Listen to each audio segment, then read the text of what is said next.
Pero para ese momento tú ya conoces a Eduardo Palomo. Sí. ¿Cómo se conocieron, Karina? Si algo quería el flaco era no perderse, crecer con sus hijos. O sea, él no se imaginaba no estar con sus hijos, jamás. No se imaginaba como no estar como papá. Si tuvieras a Eduardo enfrente, ¿qué le dirías? Gracias por acompañarnos, gracias por estar aquí en Casa de Mara, gracias por recibirnos. Y me da mucho gusto recibir aquí en Casa de Mara a Karina Rico. Querida Karina. Gracias, qué bonita presentación, puras mentiras, oye. No. Gracias. ¿Cómo estás, Karina? Muy contenta de estar aquí contigo, oye, tanto tiempo de conocernos, tal cual dijiste, y tanta vida y tantas cosas de por medio. Así que gracias por estar aquí y por la invitación. Qué hermoso, qué lindo. Al contrario, Karina, no sabes qué gusto me da recibirte y luego haberme enterado que eres hermana, no que eres hermana de Axel Rico. Y luego, ¿cómo es que tú naces en Veracruz? Pues, y Axel aquí. Por casualidad. Y luego viven en Argentina. A ver, somos una familia de gitanos que por mucho tiempo, inclusive mis hijos me decían, ma, por favor, ya nos podemos quedar en un lugar. Y ahora ya me lo agradecen, pero de chiquitos era, ma, ya por favor, ya no nos vayamos a ningún lugar. Así igual, viene esta sangre de gitanos. Mis abuelos son, vamos un poquito más para atrás, mis bisabuelos son emigrantes italianos y españoles. De parte de mi madre se instalan la mayoría en Argentina, bisabuelos, y tienen 16 hijos. Imagínate esa época de 16 hijos, o sea, yo tengo 2 y no paro, pues no manches. Y la mayoría nacen en Argentina, o sea, unos venían ya de Italia, emigrando con mis bisabuelos, serían, digamos, tíos abuelos, ya habían nacido, eran chiquititos, y otros nacieron ya en Argentina. De ahí se reparten un poco, unos en Canadá, hay otros en Italia, otros en España, tenemos familia en Madrid, en Barcelona, en Toronto, ya la mayoría ya falleció de la parte de los abuelos, ¿no? Tíos abuelos serían, ¿no? Hermanos de mi abuela, tíos abuelos. Pero en ese moverse por el mundo, pues mi abuela se enamora, tiene a mi madre, están acá un rato y enviuda, muy joven. A los 11 años de mi mamá, mi abuelo fallece. Y entonces regresan para allá, porque mi abuelita pues estaba sola, ¿no? Entonces se regresa con sus hermanos a la Argentina y se queda un rato allá. Y mi madre pues se dedica a esto, a lo mismo, a gitanear, que decimos, porque se venía para México, se iba para allá, luego en una época se quería ir a Estados Unidos cuando yo era muy chiquita. Y en este viajar, pues se enamora de mi padre. Mi papá también viene de familia italiana y española emigrantes. A nivel, yo me acuerdo de pequeña de vivir en Buenos Aires y que de repente cerraban toda una manzana, porque llegaban los soldados, llegaban los militares, cerraban la manzana, entonces todo el mundo así de cerrar cortinas, apagar luces y no hacer ruido. Y quedarte ahí a esperar a ver a qué edificio entraban o a qué casa entraban y a quién se llevaban.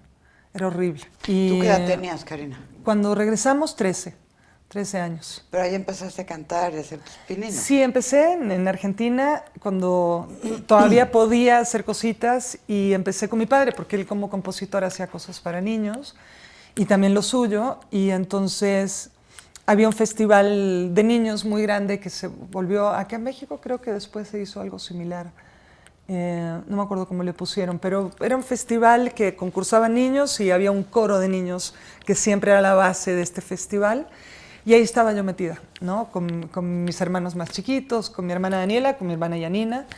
Y ahí estábamos cantando, fue lo primero. Teatro infantil, hacíamos también, nos disfrazábamos y cantábamos canciones para niños llevando mensaje y teatro musical, ¿no? Y de ahí pues empiezo a caminar, digamos, profesionalmente, ¿no? Aunque en casa siempre pues, por mi padre estuvo la música.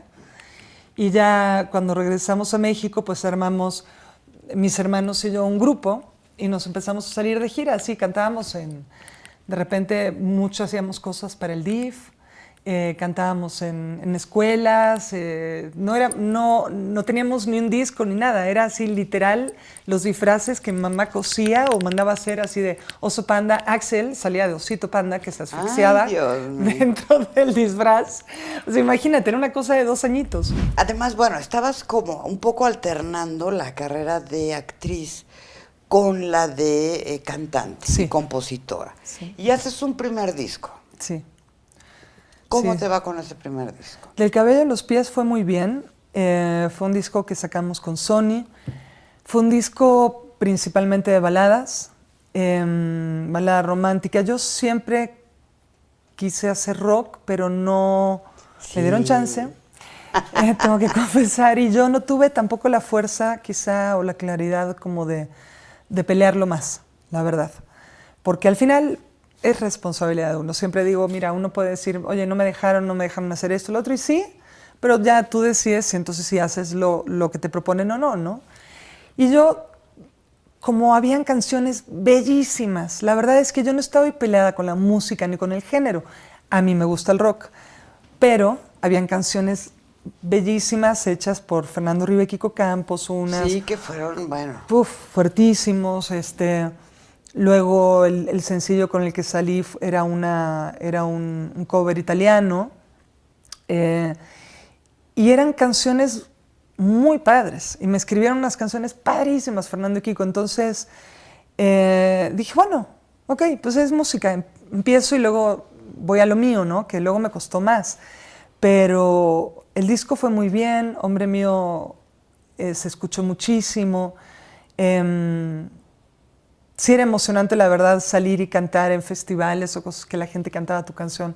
Se siente muy bonito, ¿no? Yo creo que es hermoso el poder compartir lo que tú haces y que la gente haya una respuesta. Y vivió ese disco hasta que un día dije, ya, no quiero seguir con esto. Quiero hacer lo que yo quiero hacer. La verdad es que está padrísimo, pero la parte con la que yo siempre peleaba de alguna manera eran las historias de amor, sí, pero las historias de mujer víctima, dejada, lastimada porque el hombre le hizo, siempre me chocó. Me voy a Boston a tratar de entrar a Berkeley, una de las escuelas de música, y yo casi no hablaba inglés, hablaba, pero así lo mínimo, pero mínimo, así mínimo. Entendía, pero me daba pavor, así como cuando te dicen tienes pánico escénico, bueno, me daba con el inglés. No podía hablar en inglés. Y entonces voy a la entrevista y voy con una amiga y mi amiga me ayuda como a traducir todo. Yo entendía todo lo que me preguntaban, ella nada más lo contestaba porque yo no quería hablar, me daba miedo. Y por eso también decidí irme, porque dije, bueno, la mejor manera de aprenderlo es enfrentándome a él y viviendo en un lugar donde tenga que hablar inglés a fuerza. Y ya había estudiado un montón, pero no me soltaba. Y me dicen que no, que necesito hablar inglés, necesito hablar mucho más inglés y que no. Y me voy súper triste, así arrastrando la cobija y dije, ¿qué hago? Dije, no me voy a regresar. Yo tengo que encontrar un lugar donde pueda estudiar y donde pueda tanto el inglés como la música. Y me voy a Los Ángeles. Y ahí empieza la relación con Los Ángeles. Yo nunca había estado en Los Ángeles. Y ahí es donde empieza empezar a, de alguna manera, a conocer ese lugar en el cual me siento súper sola y frágil, pero al mismo tiempo me empieza a fortalecer y donde se vuelve al final casa y el lugar donde nacen mis hijos y toda una historia de después. Pero en ese momento sí fue como, pues una ciudad fría, la gente está en lo suyo, cada quien va a hacer su carrera, si pues no tienes amigos y llegas así solita como yo llegué, con 3 pesos ahorrados para aguantar ahí, ¿no? Unos mesecitos. Y ahí es donde firmó con EMI, produce Áureo Baqueiro, fue su primer disco. Su primer disco, cuando me lo proponen a Áureo todavía no había producido tal cual un disco, había hecho canciones, producido canciones, pero agarramos, hicimos una mancuerna padrísima, trabajamos súper lindo y nace Sueños Urbanos y fue como un ponerme de pie con lo que yo finalmente quería decir. Entonces sí tenía que romper con lo anterior y fue difícil. Pero para ese momento tú ya conocías a Eduardo Palomo. Sí. ¿Cómo se conocieron, Karina? La historia ¿En con la el telenovela? Flaco fue muy graciosa, no. Fíjate que yo estaba en casa de un amigo, abro una revista y esto fue como en el 88, 89 a lo mejor. Y veo, o sea, esto regresando para atrás en el tiempo, abro esta revista y veo a Eduardo. Yo no conocía a casi nadie del medio. la verdad es que no estaba metida en el medio, cantaba y me dedicaba a eso, pero no me estaba metida en el medio, era como que, y no es como ahora, que ahora te llega por todos lados, en aquel momento, ¿no? Era como todo Sí, sí, sí. un mundo. Y veo esta revista y veo que está Eduardo con una novia y que decía que Eduardo Palomo se iba a casar. Y yo no sabía, no tenía ni idea quién era, no sabía si era un futbolista, un actor, un cantante, no sabía quién era, nada más decía que se iba a casar. Un año después aparece en mi vida Eduardo. Llega a casa de esta gente y lo veo y me paralizo y me doy cuenta que es él y me escondo. Me escondo porque me da miedo, porque yo tenía pareja y tenía novio, entonces yo dije, no, yo no quiero ni saludarlo, o sea, yo no quiero que se meta en mi vida, o sea, así que ni si me acerque, vamos, ¿no? Porque yo tengo novio y así yo súper, ¿no? Así de yo con mi novio. Y lo veo un par de veces, no hablo casi con él, nada más lo saludo, trato de evitarlo cada vez que lo veo. Y de pronto termino mi relación. Y él no se había casado. Y él no se había casado. Y yo no tenía ni idea si se había casado o no. Yo nada más, yo no lo quería ver. Yo decía, no, que no se me acerque así en nada, ¿no? Yo no sabía ni se había casado, si se tenía hijos, nada, ¿no? Termino esta relación y vuelve a aparecer. Le hablo yo a un amigo, le digo, oye, voy a ir a una reunión, ¿me acompañas para no ir sola? Y me dice, sí. Me dice, nada más que estoy con Palomo. Estamos tocando el piano. Si quieres, vente, de aquí nos vamos. Y yo, ok. Pero en ese entonces yo estaba tan triste de que había terminado una relación y todo, que no... Ya llevaba como un par de meses que había acabado, pero estaba como cero interesada, me daba igual. Ya fui, les dije, bueno, pues vamos. Y fuimos juntos a esta reunión.